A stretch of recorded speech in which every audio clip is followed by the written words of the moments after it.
The question of the week comes from Tracy V in beautiful. We don't know We don't know where land. Tracy asks, hello, Mac and Catherine. I am a longtime listener of your show. I was listening before I had children, and now I have 3 little ones. I'm a big fan, and you have provided much inspiration and entertainment over the years. Could you please give us... I wonder if she intended it to be read just like that. Probably so. Why wouldn't she? Tracy, you are very chipper. Can I just say that? She is. That's wonderful. I wouldn't want to spend more than, say, 5 minutes with you. But in, Okay, like, say, a personal, like a service industry experience, that'd be great. Go ahead. Continue, please. I was wondering if you can give an update on your homeschooling journey. I'm particularly interested as I am new to homeschooling. I just started with my 6-year-old. I heard you mention unschooling on a recent podcast and was wondering if that is the route you've taken, and if so, how's it going? So she's curious. Okay. The reason I don't like to talk about my homeschooling journey is because most of the time I don't know how to feel about it. And that is the truth.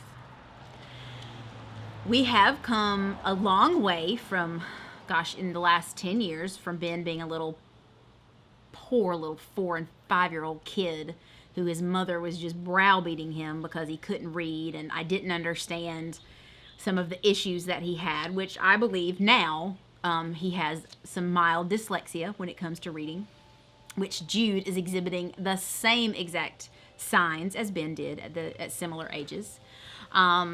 We have moved more and more towards complete unschooling as partly out of necessity because I was working more and more, and so it just got more and more difficult to do like this rigid sort of lesson plan experience. Well, it's about 90% unschooling. Wouldn't you say? I mean, occasionally you do sit them down and say, okay, you're going to practice X today and you're going to practice Y today. Yes. But Yeah, for the most part, it's trying to exploit teachable moments that come up in life and trying to present opportunities for teachable moments to even happen. Yeah.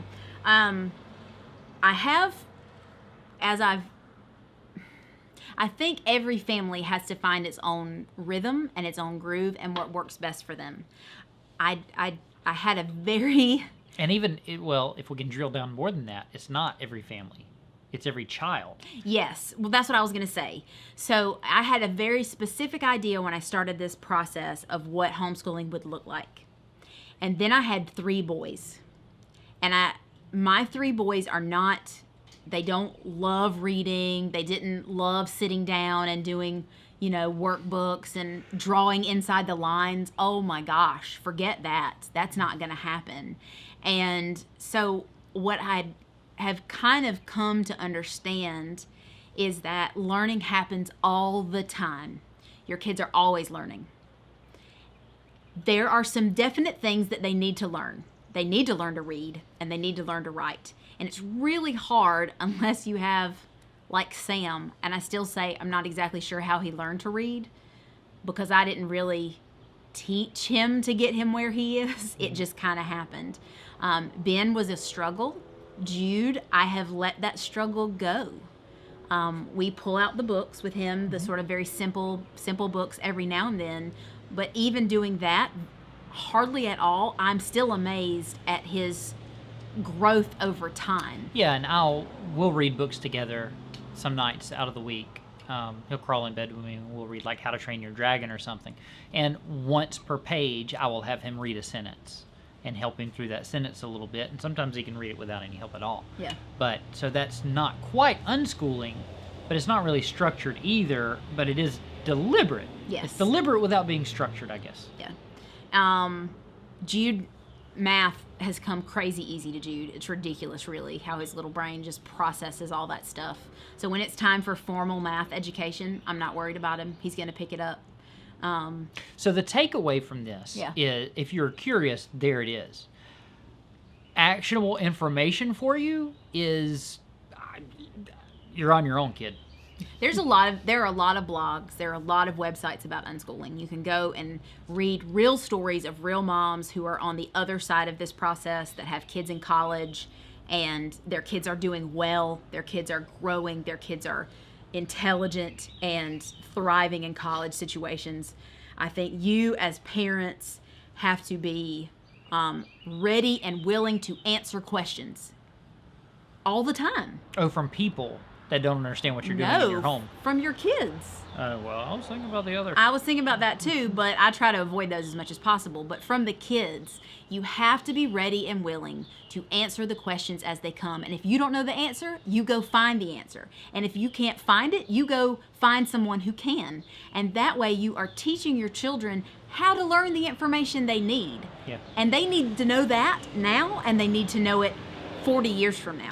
Well, and the other part, and what I was hinting at earlier, is you need to prepare your children to answer the question of why you're homeschooling and what you're doing as homeschooling in a way that your child can wrap their head around, so they can give a reasonable explanation. So that when somebody says, well, don't you do schoolwork? No, we don't do schoolwork. That's what the child's going to say if you're unschooling. No, we don't do schoolwork. We jump on the trampoline. We don't ever do and play anything. Minecraft.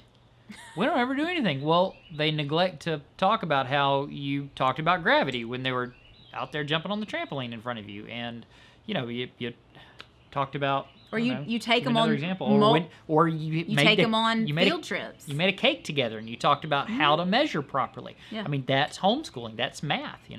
We've taken them to Washington D.C. We went to Stone Mountain. We've multiple trips to the high.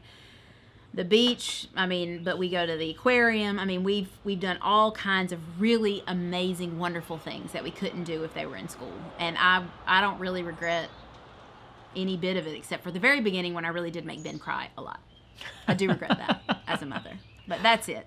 So yeah, and develop the sense of when this is not going to work, and some things you need to push through, and some things it's not worth it to push through. You just need to go around. Yeah. Like your 6-year-old. Does your 6-year-old really need to know the days of the week and how to spell them? Or what the exceptions are to the I before E rule?